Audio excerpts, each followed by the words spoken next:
அன்பு நண்பர்களே, அனைவருக்கும் அன்னை சமையல் உமாவின் அன்பான வணக்கங்கள். இன்னைக்கு அன்னை சமையலில் பார்க்க போகிறது டிஃப்ரெண்ட்டான இன்ஸ்டன்ட் தோசை ரெசிபி, பூண்டு கார தோசை. எப்பவும் பிளெயின் தோசை சாப்பிட்றதுக்கு இது மாதிரி தோசை செஞ்சு கொடுத்தீங்கன்னா கண்டிப்பாக விரும்பி சாப்பிடுவாங்க. அதுக்கு சூப்பரான சைட் டிஷ் கொத்தமல்லி சட்னி. வாங்க பூண்டு கார தோசையும் கொத்தமல்லி சட்னியும் எப்படி செய்கிறதுன்னு பார்க்கலாம். கடாயில் தேவையான அளவு எண்ணெய், 5 காஞ்ச மிளகாய் ஸ்லோலே வச்சு மிளகாய் தீயாத மாதிரி வறுத்துக்கோங்க. 1/2 டீஸ்பூன் மிளகு, 15 பல் பூண்டு.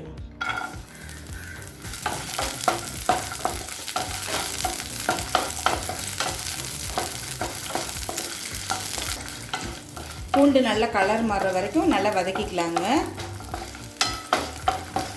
இப்போ பூண்டு பாருங்கள் நல்லா கலர் மாறி இருக்கு. இப்போ இது கொஞ்சம் நேரம் ஆறின பிறகு தேவையான அளவு தண்ணி சேர்த்து மிக்சியில் நைஸாக அரைச்சிக்கலாம். இது 2 வெங்காயத்தை சேர்த்துக்கலாம்.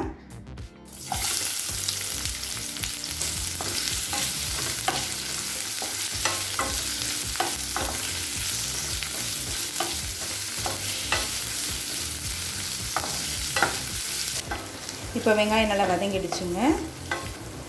2 தக்காளி சேர்த்துக்கலாம். தேவையான அளவு உப்பு,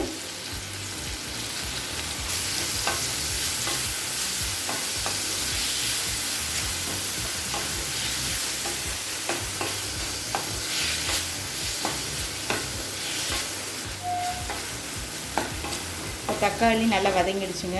இப்போ நம்ம அரைச்சி வச்சுருக்க விழுதை இதில் சேர்த்துக்கலாங்க.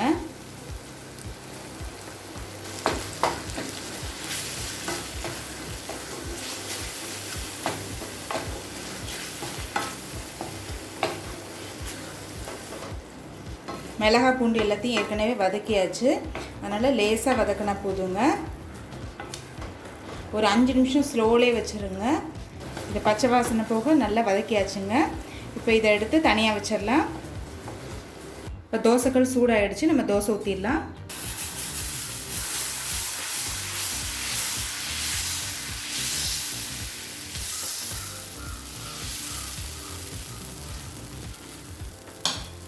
தேவையான அளவு எண்ணெய்,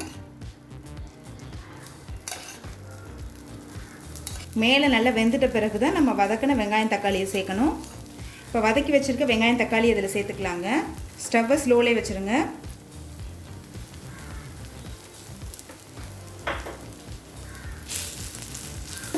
தோசை முழுக்க நல்லா ஸ்ப்ரெட் பண்ணி விட்டுருங்க.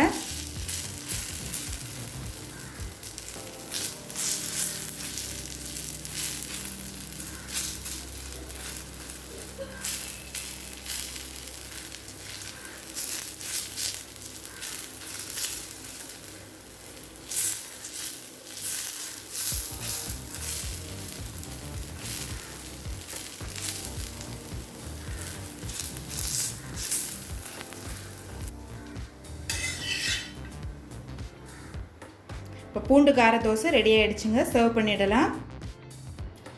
இப்போ அடுத்து கொத்தமல்லி சட்னி எப்படி செய்கிறதுன்னு பார்க்கலாங்க. 1/2 கப் தேங்காய் துருவல்,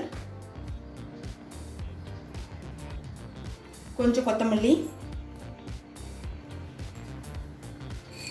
1 டேபிள் ஸ்பூன் பொட்டுக்கடலை,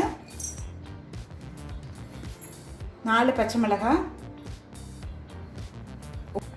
காரத்துக்கு தகுந்த மாதிரி நீங்கள் கம்மியாகவோ இல்லை அதிகமாகவோ போட்டுக்கலாங்க. ஒரு சின்ன துண்டு இஞ்சி, கொஞ்சம் புளி, தேவையான அளவு உப்பு.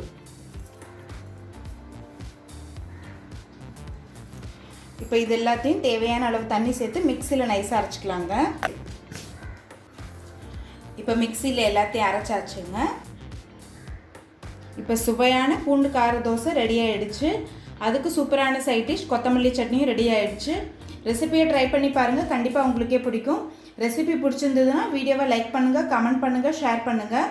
இது வரைக்கும் அன்னை சமையல் சேனலை சப்ஸ்கிரைப் பண்ணலன்னா சப்ஸ்கிரைப் பண்ணுங்கள். தேங்க்யூ.